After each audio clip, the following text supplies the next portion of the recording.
First of all, it's important for us to realize how we're constructed as human beings.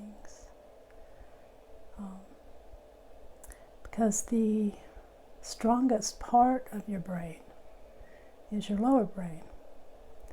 And your lower brain came into being when people lived out in the wild. There was a lot of things that they needed to do in order to protect themselves that a lot of us don't have to do anymore, at least in this country.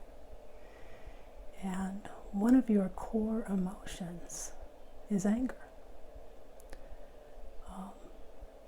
It's one of 5 core emotions. And all your other emotions are sort of built on those 5. So anger being one of them, try to imagine why you would need it if you were living out in the wild. Obviously, you would need it. You have to know what to be angry at so that you can protect yourself. You also need to know what to be afraid of so you can protect yourself.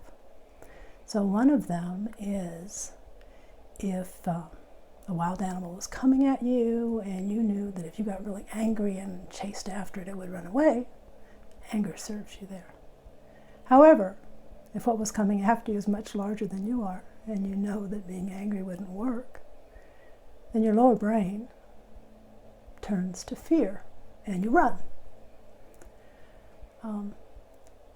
Now, as human beings have become civilized, those feelings of fear and anger have been turned into more what we think of as manners. How do we behave? Rather than us being to realize that they're programmed into our lower brain. They're part of who we are. And they are useful emotions. They help us know what allows us to survive. And so when we turn them inward and we turn them into manners, and we put fences around them, and we judge them, we don't hurt ourselves immediately, but we hurt ourselves in the long run. You look at so many accumulated diseases that we have, things popping up all the time. And if you trace it back to its core, it often can be one of the core emotions that's denied. So your friend, feels the way she feels about the anger that's coming up because that's how she's been raised. And basically all of us have been raised that way.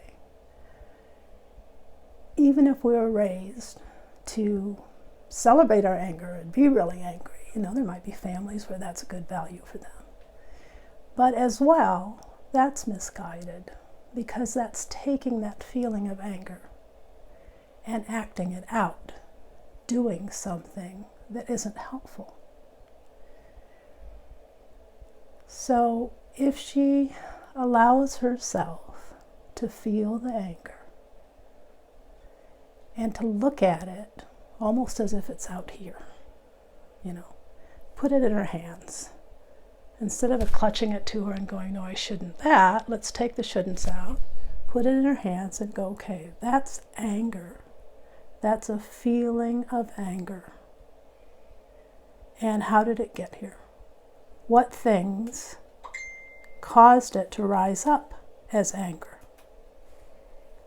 You can begin to know, whatever her particular story is, what things is anger denied. And as she looks at anger denied, then interestingly enough, and counterintuitive, is to love it. Look at all the little anger babies there.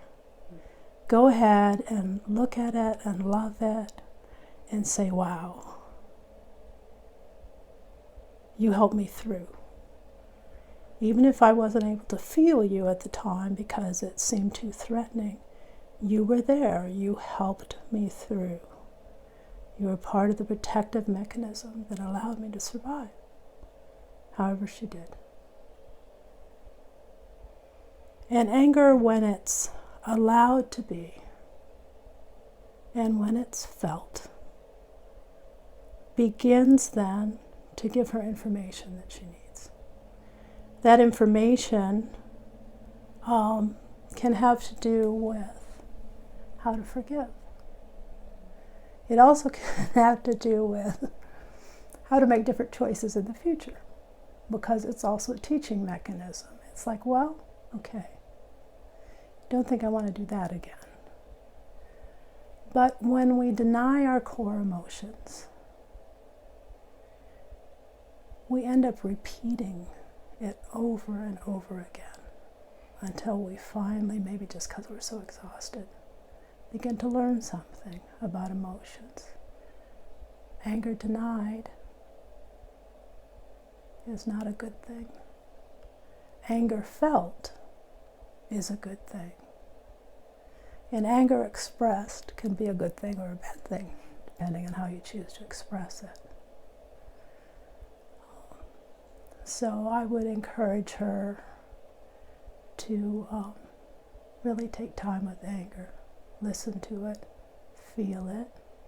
One thing you need to know about an emotion is that if you don't feed it, it can't last all that long. So the anger will come up, she'll feel it. Don't tell a story about it if you can help it.